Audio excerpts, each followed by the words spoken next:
ባሌ ሲኖር ከባሌ መወስዳቸው ነገሮች አሉ። ምንድናቸው እነዛ ነገሮች? እኔ አዳማጭ ነኝ፣ ባሌ ተናጋሪ ነው፣ እኔ ሰሚ ነኝ ወይም ደግሞ ጠያቂ ነኝ። ባሌ እንዲያወራ ማለት ነው። ምንድነው የምትፈልገው?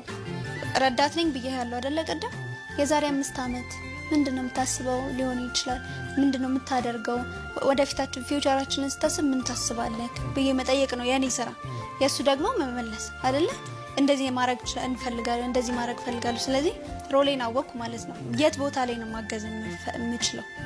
እና መገዛት ስንል መጽሐፍ ቅዱስ ላይ ምሳሌ ተደርጎ ሲሰጠን ወንድ ልጅ ይውደድ አይደለ? ሴት ልጅ ትገዛ። ሊያውም ደግሞ በቤተ ክርስቲያን ነው ምሳሌ ተሰጠን።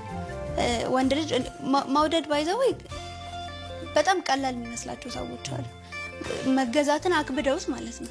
ወንድ ልጅ ሲወድ እስከ ሞት ነው ይወደድ የተባለው። ለሚስትህ ሙት ነው የተባለው።